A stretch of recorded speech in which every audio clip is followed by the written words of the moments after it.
Hi, I'm Glenn. I'm a freelance 3D artist, and as a kid, I played a lot of Pokemon. I still do sometimes, and I love it, but nostalgia can only go so far to overlook some of the more questionable design choices. So today, I thought it would be fun to try and redesign a Pokemon. I'll be talking about design principles, my workflow, and doing some theory crafting. So if you're into art, into Pokemon, or both, hopefully this has something for you. The Pokemon I've chosen to redesign is Muck. First things first, let's identify things we want to change. Right now, my main issue is that it is all one colour, which is totally fine for some designs, but the form of Muck is also pretty much just a blob. So there's not a lot going on at all. So I'm thinking let's add another colour and let's do something to make it less of a blob. Right now I feel like it can barely carry its own weight, which makes it a lot less intimidating, and as a final evolution and a dark type, I feel it should look meaner. Okay, so we have our general goal. Next step, reference. I use Pinterest for all my reference. The image quality is pretty bad on Pinterest, but if you're just using it to pull ideas, it's great. Gather from as many different sources as you can, you will get a wider range of styles and ideas and will hopefully lead to a more unique design. I'm pulling from a lot of D&D monsters. They have a whole range of oozes in their bestiary and a lot of fan art of them, so that's a great source of inspiration.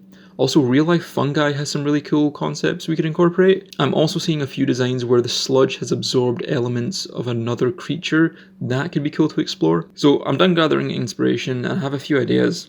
Let's start concepting. I pretty much always start with a 2D silhouette.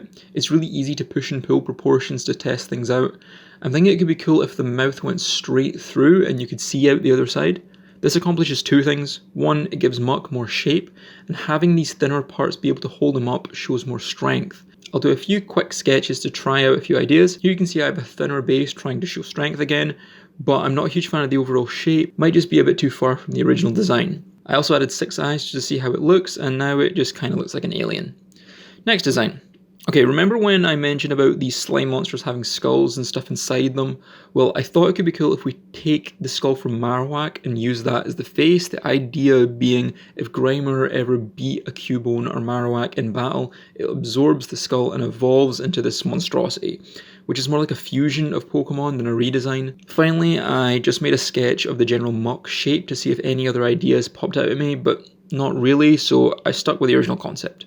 Now I block out the creature in 3D. I'm not worried about how messy it is or any of the technical stuff, I'm just pushing and pulling. Quickly experimenting with shapes, I add these droopy bits in the mouth, roughen the jaw, make some blobby hands, add more drips inside the mouth and give it some eyes. At this point you can get a really good idea of what the final design will look like pretty quickly, and I like where it's going so far.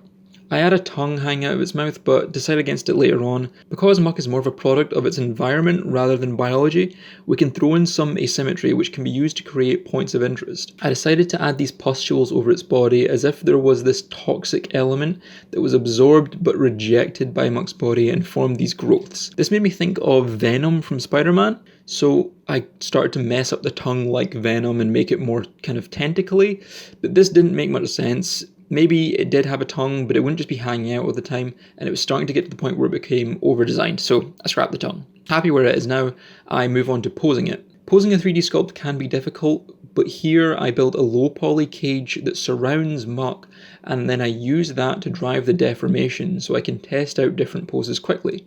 After I find a pose I like, I sculpt onto the cage to enlarge the left side of Muck's face, adding to the asymmetry. Something else I do here that is super important, and a lot of artists forget about, is camera position. The angle we look at the character from conveys a lot of information. Here I bring the camera down to make Muck look more intimidating, as if he's about to attack us. I sketch in some arms in 2D. They look decent from this angle, just to get a feel for the final image. Now the boring part. Nearly all of our design decisions have been made, we just clean up the sculpt. Something I did add, which I think adds to design, are these drips that act as eyebrows.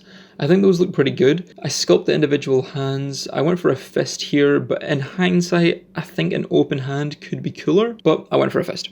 I added these pustules to the knuckles to act as a point of interest. For the arms, I add a curve, and then add another curve to control the taper. I use that to quickly block out the arms and refine it with some sculpting. I'm mostly just concerned about how they look from the camera perspective. With Muck being a single blob of sludge, I need to merge all of these separate objects together and smooth out the seams, and we're done. After some lighting and rendering, here is the final result, and I'm pretty happy with it. But we're not actually done yet. After you finish a project, particularly projects you're proud of, you should always look back on them to see what you could have done better. I'm happy with how this turned out, but thinking about it afterwards, I might have gone too far from the original design. Looking at the original mock, he looks like a super lazy and chilled guy, so maybe it would have been more respectful to the original design to emphasize that aspect rather than just making him look mean.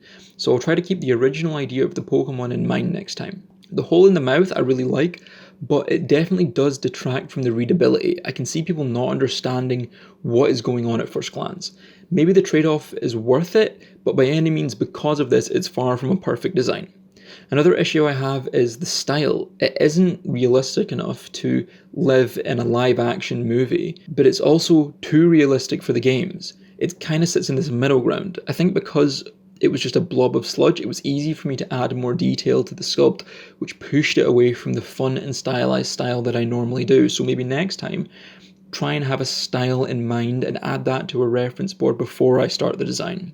That's it. If you enjoyed the video, giving it a like and subscribing would help out a ton. I'm planning on making more of these, so leave some suggestions for Gen 1 Pokemon you think deserve a redesign in the comments. Right now I'm thinking Voltorb could use some love, and I have an idea in mind, so that's a possibility. I also want to animate a few of these because that's what I do as a profession. It's just the model of Muck I made is super hard to animate, so that's on me, maybe next time. Anyway, thanks for watching.